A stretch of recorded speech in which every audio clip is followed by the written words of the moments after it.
So it's the start of day 12. Yesterday I had a rest day for the first time and didn't cycle at all.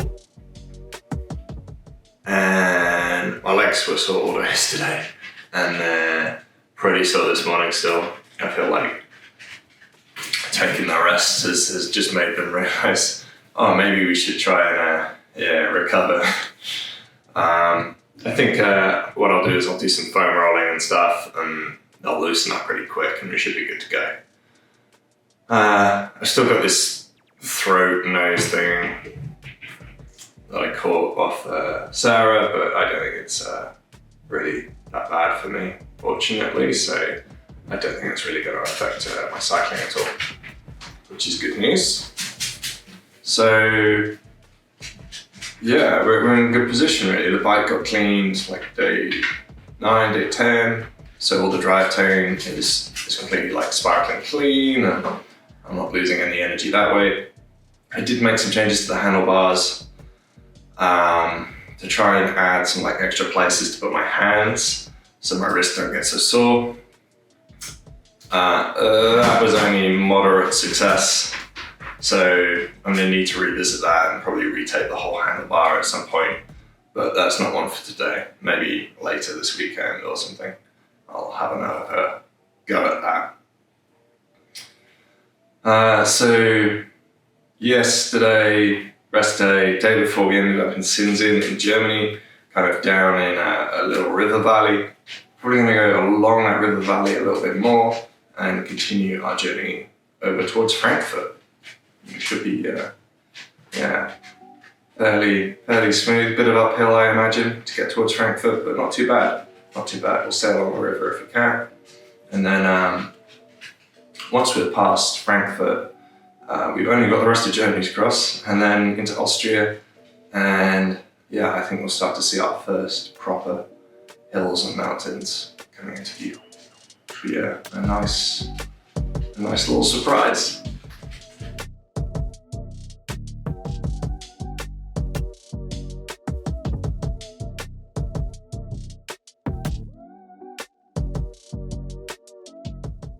So, this is day 15, I think. I believe so. And yet with a climb on our way through Germany. The gears are skipping somewhat. Make it complicated, I'm not sure what's going on there. Take it down a notch.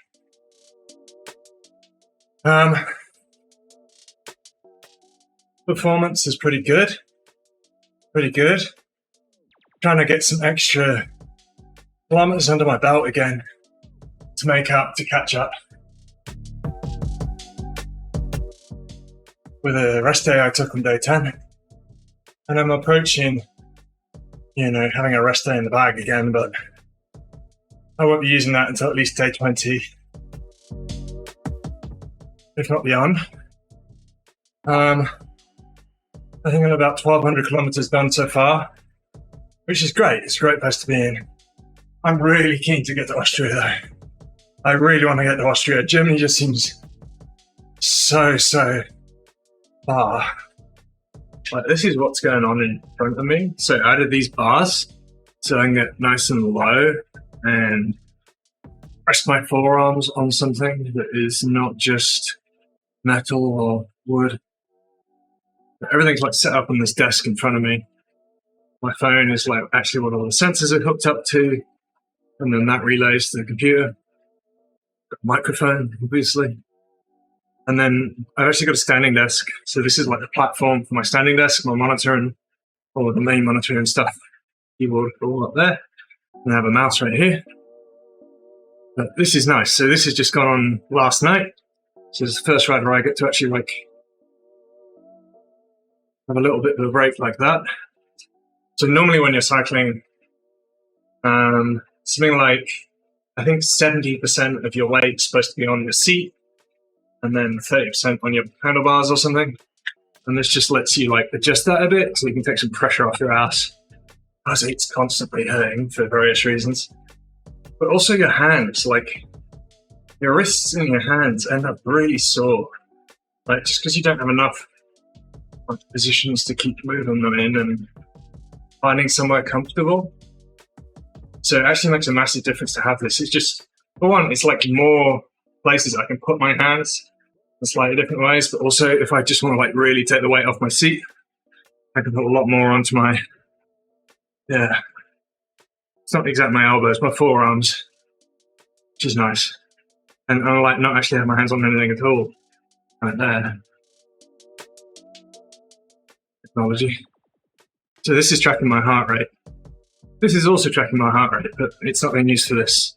This actually tracks my heart rate for recovery. So I know exactly how much sleep I need in order to recover. Which works pretty well. So yesterday I had a really long ride. I did 100k off there. Just felt like an off air day, and some days you just need to dirty yourself, right? So I ended up doing about 4 hours, 100k off air, which went pretty well, but it's hard. So my trackers knew that was a tough day, and they told me how much sleep I needed, and then they told me in the morning how much you've recovered from that and how well you're doing. So it kind of helps when you wake up and you feel like everything hurts, but your tracker's like, no, you're doing all right. It helps you in the mental game to push through and like keep going and not just go, oh, I can't do it.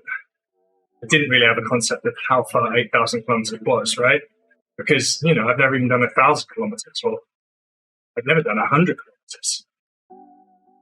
So when I made the initial decision, I'm going to do this 8,000 kilometer trip, I didn't look up or try and find some reference really for how far that would be, because I knew that would be a bad idea. And it was more about whether I wanted to set the challenge or not. I wanted the challenge, so I did it.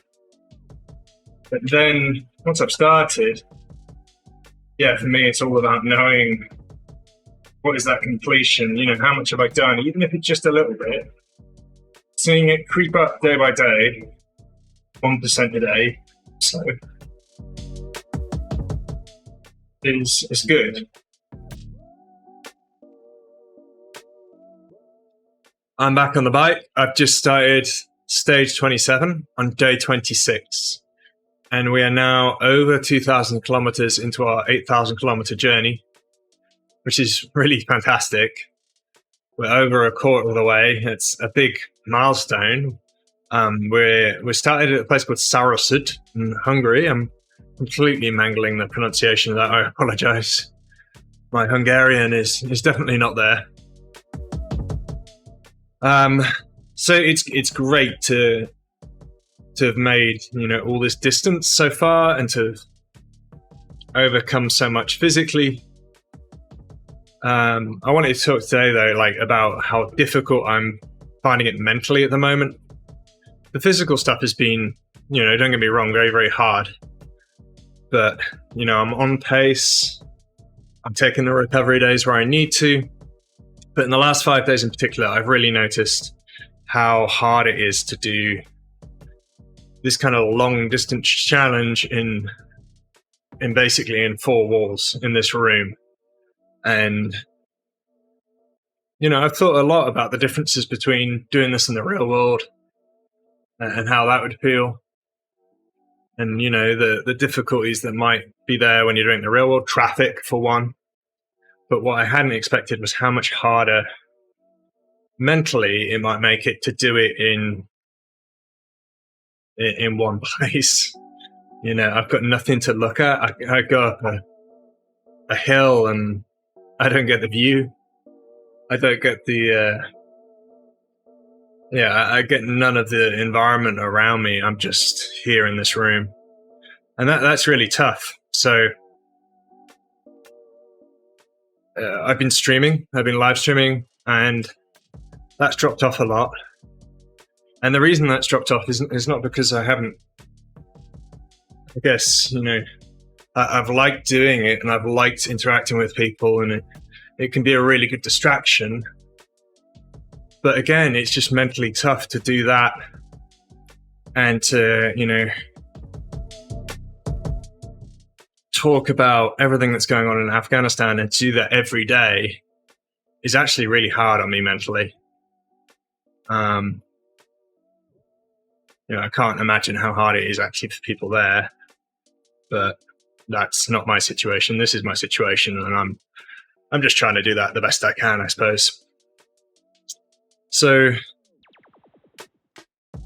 yes, I didn't want to just make less streams and less videos and kind of not explain myself and what was going on.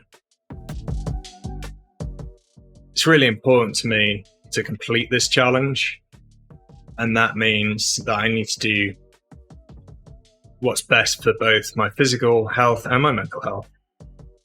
And if that means not being on stream as much as I would like to be, that's just how it is right now. I have a feeling that I'm in a bit of a patch with it, and I might even feel better in a few days. That's quite probable. I think, it surprised me how much this kind of has affected me, aside from the physical challenge. I've never done a long-term endurance challenge like this before, so it's very new. It's very new for me. And on reflection, I think doing it in the one room has made it harder and not easier in that respect. I don't know. I've got nothing to compare it to. I guess the other thing is, there's just nothing to compare it to for me. And there's not some riding alongside me, who is sharing that pain. And I know quite a lot of people who do endurance challenges will do it with a partner for that reason. So, please keep paying attention to the website. The distance is going. I'm doing it. We're getting through Hungary. We'll be in Serbia very soon. And then it's really banging on towards halfway at that point. There will be more streams. I will be on stream more. I'm just not going to be on stream every day, for instance. I'm going to try and do some longer rides, longer streams at weekends, with a bit more going on, perhaps. But we shall see. Thanks to everyone who's kind of come and watched, talked to me, donated. All of your help so far. I really appreciate it. And stick with us and we'll get through it. Thank you.